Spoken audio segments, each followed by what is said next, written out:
I was 21 when I learned that survival doesn't just mean escaping with your body intact. Sometimes, survival is learning how to live with what you saw, with what followed you long after the snow melted. That house wasn't a shelter. It was a tomb for my dreams. And in that tomb, something was waiting for me. The winter I turned 21, I learned that fear has a temperature. It's the specific, bone-deep cold that seeps through 2 pairs of socks and cheap boots, the kind that makes your lungs ache with each breath of frosty air.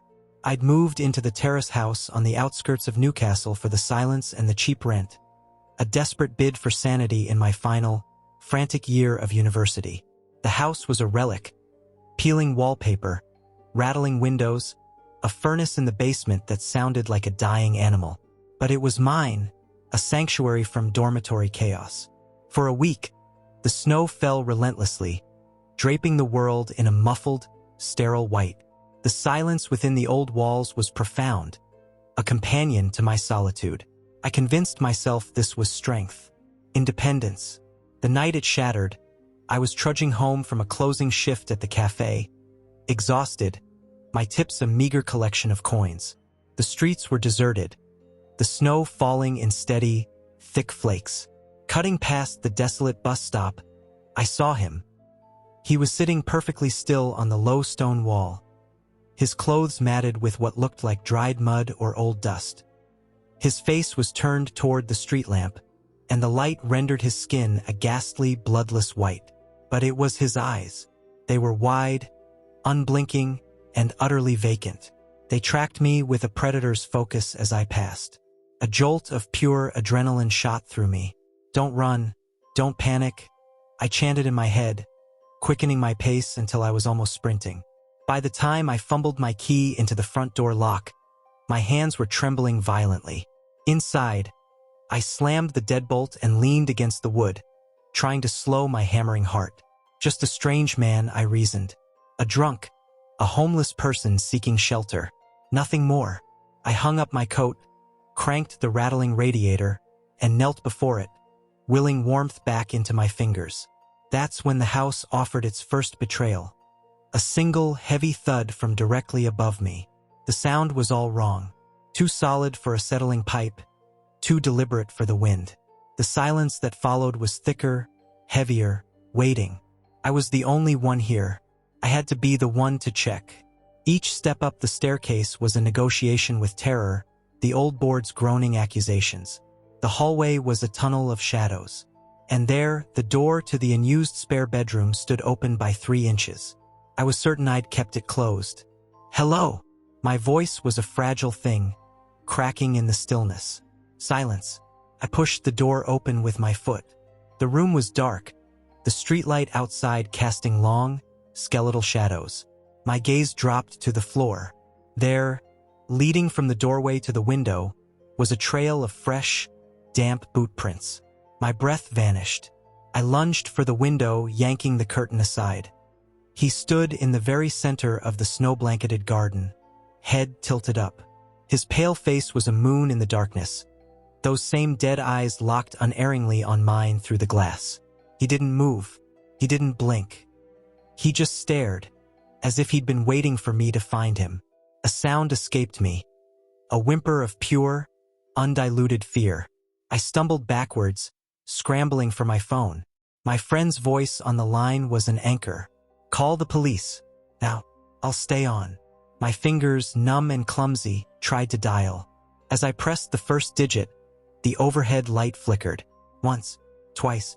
Then, with a final sigh from the dying furnace below, the entire house plunged into absolute blackness. The power wasn't just out. It was gone. The familiar hum of the refrigerator, the faint glow of digital clocks, all swallowed by a void so complete I could hear the blood rushing in my ears. The storm outside became the only sound, a howling beast against the windows. And in that darkness, logic dissolved. There was only one imperative: get out. I didn't stop for socks. I shoved my feet into my frozen boots, grabbed my coat, and fled down the stairs. The front door lock, usually stiff, gave way as if greased. I exploded onto the porch and into the blizzard. The cold was a physical assault, the snow blinding. I ran without direction, the icy ground tearing at the bare skin of my ankles inside the boots. I ran until my lungs were strips of fire, until I saw the beautiful, garish neon sign of an all-night convenience store. The clerk took one look at my wild eyes and called the police. 2 officers, their faces grim in the swirling blue lights, drove me back. I waited in the warm patrol car, watching my dark, violated house. They emerged minutes later. The back door had been forced. Muddy footprints, a man's size, they confirmed, traversed the kitchen and led up the stairs to that spare bedroom. "No one's here now," the older officer said, not unkindly. But the words were a sentence. He had been inside. He had stood where I stood, walked where I walked. And now he was gone, vanished back into the storm. I never slept another night there. I broke the lease, forfeiting my deposit without a second thought. For months, I was a ghost in my own life, jumping at every flickering light, avoiding bus stops, scanning crowds for that pale, expressionless face. The police filed a report. Trespassing. No suspect. No closure. The fear has softened with years, but the lesson is branded into me. I don't dismiss the prickling on my neck anymore. I trust the gut-deep alarm. That man at the bus stop wasn't looking at a house. He was looking for a witness. He chose me, and in the end, survival wasn't about escaping unscathed. It was about carrying the weight of his stare and using it to fuel a vigilance that will never, ever sleep again. The yellow house on Cedar Grove Drive in Austin promised a new beginning. Spring of 2015, splitting rent 4 ways in graduate school. It felt like winning the lottery. My roommates, Kayla, Aaron, and Rachel, were fellow journalism students. On paper, it was perfect. But houses, like people, have secrets. Ours was named Rachel. From the start, Rachel possessed a gift for cruelty wrapped in concern. Her insults were surgical, delivered with a sympathetic tilt of the head. "You're staying in again, Sophie? It's just you'll never network that way." Or, while I was frantically editing a piece, "Your process seems so chaotic. No wonder you're stressed." Her favorite, the one that coiled around my insecurities and squeezed, was, "Maybe journalism isn't your thing. You never really finish what you start, do you?" I'd laugh it off, a brittle, performative sound. Later, in the privacy of my room, I'd cry silent, frustrated tears. I tried everything. I took on her chores. I bought her coffee. I invited her to study groups. My efforts were met with a colder politeness, a sharper edge to her smiles. The other roommates saw it, but their silence was a blanket they pulled over their heads, grateful not to be the target. The house, with its wide porch and creaky floors, became a gilded cage. I felt her judgment in every shared space. The tension was a 5th roommate, one that followed me to class and sat on my chest at night. I told myself it was temporary. Graduate school would end. I could outlast her. Then, a weekend arrived where Kayla and Aaron were away at a beach trip. I cherished the sudden, profound quiet. That peace was murdered by a loud, impatient knock at 7 p.m. on Saturday. Nathan stood there, Rachel's boyfriend. He was all swagger and sly grins, a man who enjoyed the space he took up. "Didn't expect me, huh?" he said, leaning on the doorframe. "Rachel's not here," I stated, my body already tensing. "That's fine," he shrugged, a slow, ugly smile spreading. "I'm here for you." Before I could process that, he pulled out his phone.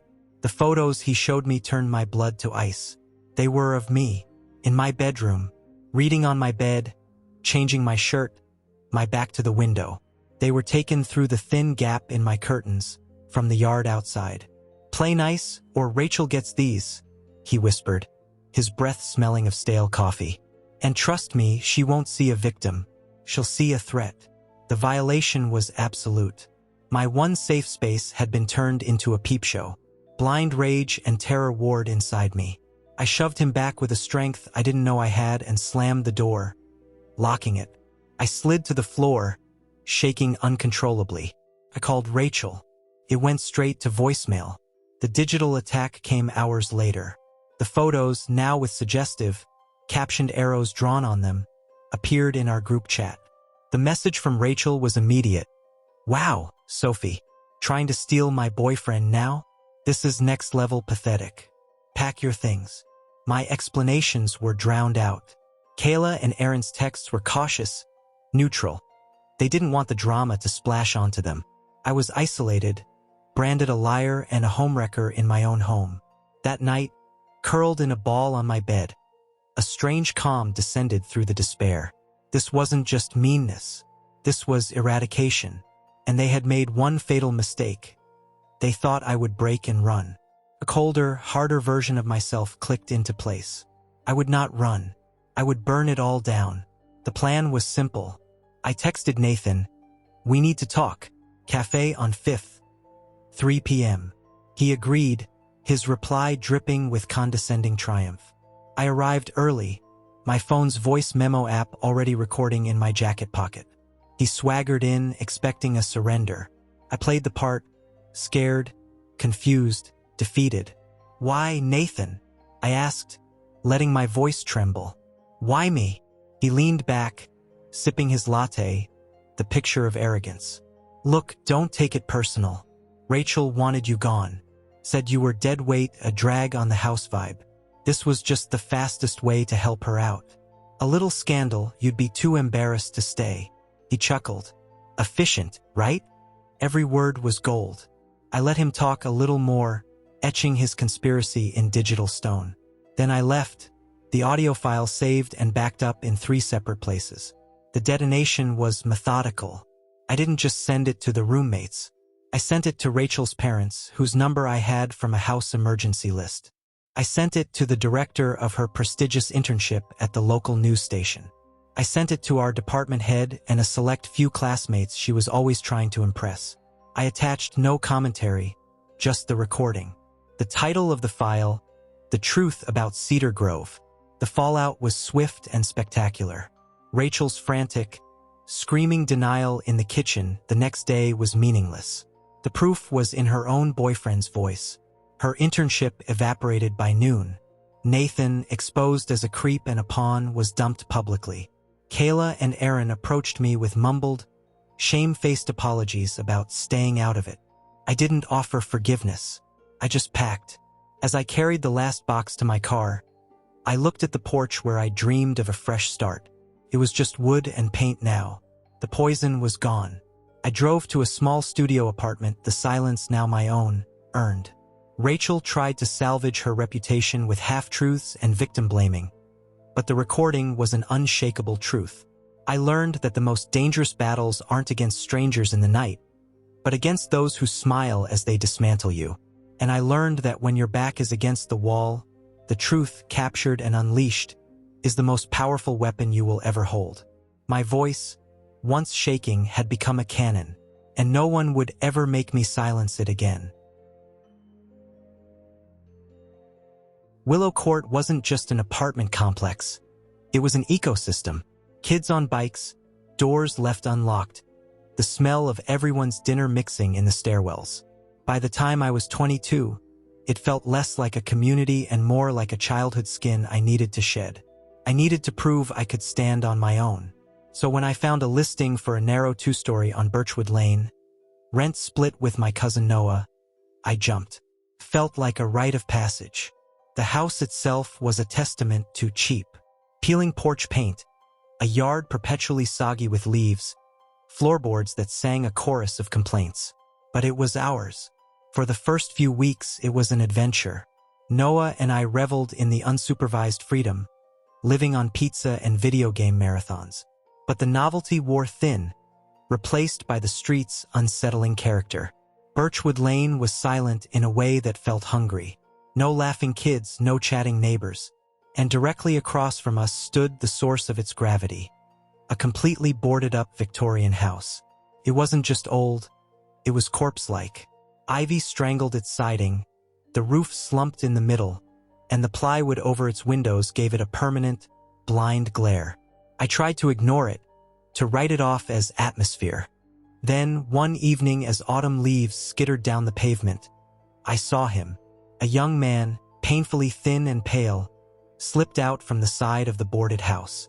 He moved with a startling, deliberate grace. As he reached the alley, he turned his head. His eyes met mine across the empty street. A cold, flat glance that lasted less than a second before he vanished. A shiver, unrelated to the chill, locked my spine. After that, he was a constant fixture. I'd come home from my grocery store job and see him leaning against the abandoned property's fence, perfectly still. Or I'd catch a glimpse of a pale face in the alley mouth as I took out the trash. He never attempted to approach, never called out. His presence was a silent statement. "I see you. It's Portland." Noah shrugged when I finally voiced my fear, his attention on his game. Half the city's squatting somewhere. Probably just a guy camping in there.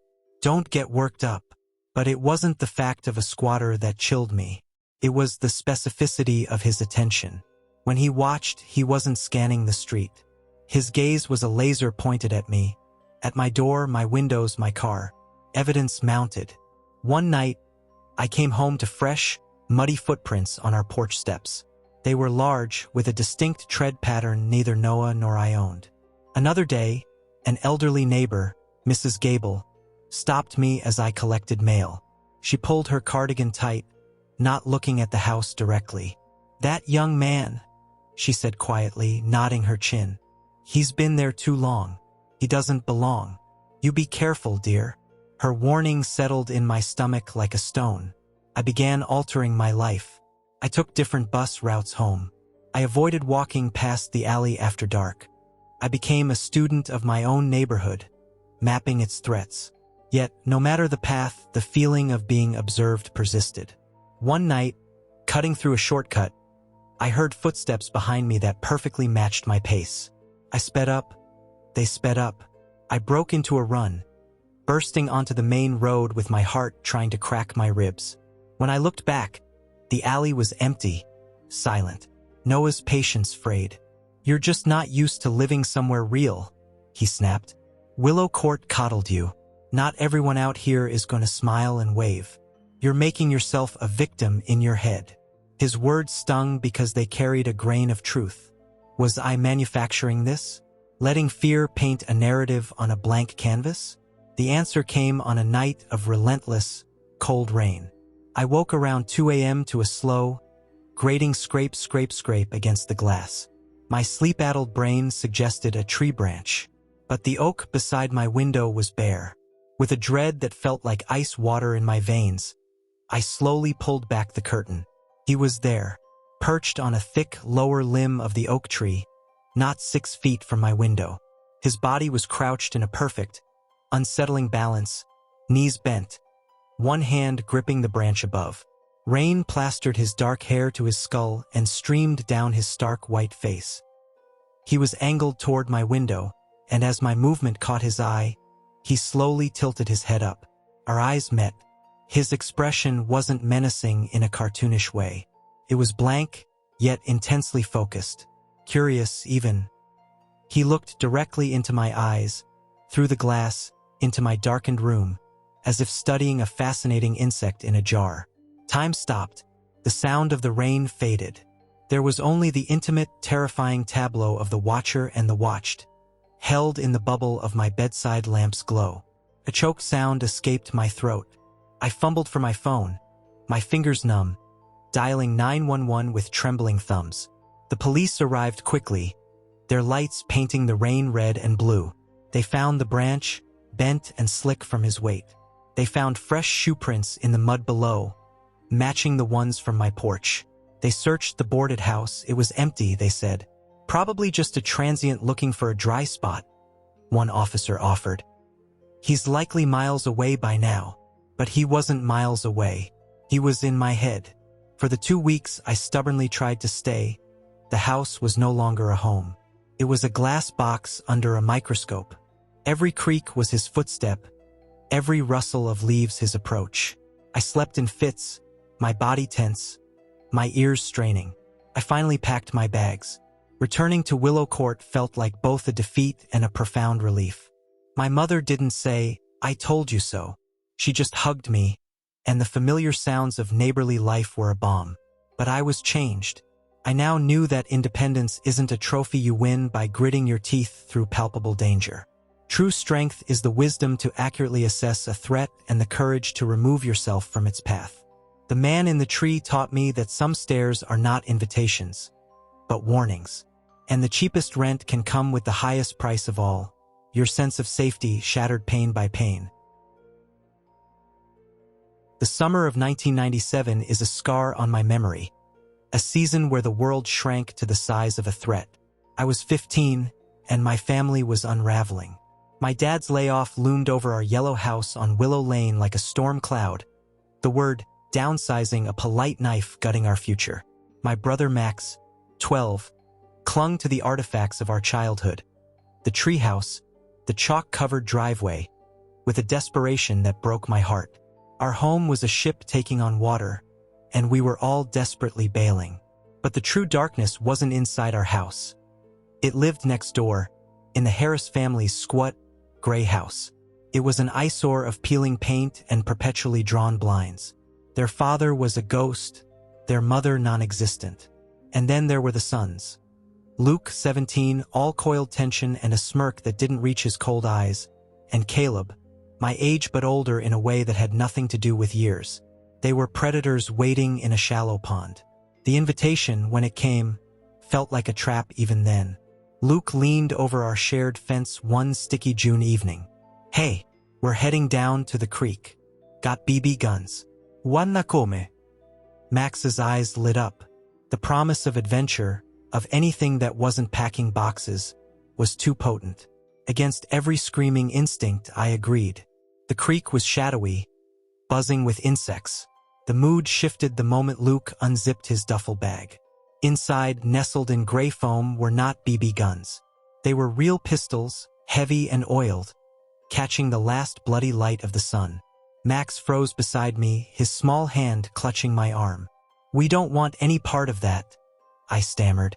Luke just grinned, picking one up with a casual familiarity that was more terrifying than any brandished weapon.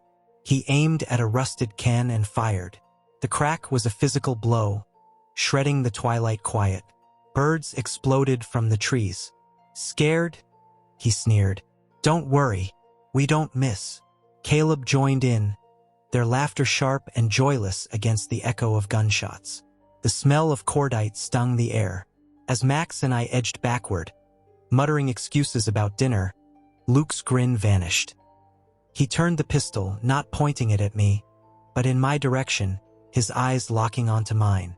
"If you tell anyone," he said, his voice a low, gravelly promise, "you won't see 16. Got it?" The threat was a seed planted in frozen soil. It took root that night when a flashlight beam swept across my bedroom wall. I peered through the curtain to see Luke standing in his yard, holding the light. He saw me, smiled that hollow smile, and slowly shaped his hand into a gun, pointing it directly at my window before turning away. That was the opening salvo. The campaign of terror was psychological, designed to erode. A handful of BB pellets, scattered like malignant confetti on our porch. A few days later, Max screamed from the back step. A dead crow lay there, its neck twisted, its eyes cloudy. I told him it was nature, burying it with shaking hands while my own fear curdled into rage. Then came the rock, shattering the living room window as my parents sorted bills on the porch. My dad charged outside, but the street was empty. I had seen Caleb's shape melt into the Harris shadows, Luke lingering behind, lifting an imaginary pistol to his temple in a mock salute. Max stopped being a kid that summer. He became a nervous sentry, jumping at sounds, asking me in a small voice at night if I'd heard anything. I always lied. "No, Budi. Just the house." The climax of their cruelty was small, personal, and devastating. I found Max sitting on the curb after biking around the block, his shoulders hunched. "They showed me," he said, not looking up. "Showed you what?" He opened his hand. In his palm lay a single bullet. It was cool, heavy, and utterly obscene in his child's hand. "Caleb gave it to me," he whispered, tears finally spilling over. "He said it has my name on it." A white-hot fury, purer than any fear, blazed through me. I snatched the bullet away, wanting to scream, to march next door and confront their monstrous parents. But Max's next words doused the fire. "Why didn't you tell Mom or Dad?" I asked, my voice ragged. "Because," he sobbed, "what if they do something worse?" He was right. Our parents, drowning in their own troubles, couldn't protect us from shadows that moved at night, from threats whispered by boys who operated outside of adult logic. We were in a war with no rules, and silence was our only flimsy armor. The move in August was our Dunkirk, a desperate, grateful escape. In the new house, the silence was different. It was empty of menace, but the damage was done. Max still had nightmares. I checked every window lock twice, flinching at sudden noises. Years have passed. The Harris boys are likely men now, their paths lost to me. But the lesson of that summer is permanent. I used to think evil was a grand, obvious thing. I learned it can be a teenage boy with a dead bird and a bullet, a smirk in the twilight. My greatest regret is not my fear, but my silence. By swallowing our terror, Max and I gave their power a longer reach. We built our own prison. Now I know. The bravest word, the one that truly shatters the grip of a bully, is often the first one spoken out loud. Even if your voice shakes so badly it barely makes a sound. That single, spoken truth is the bullet with their name on it.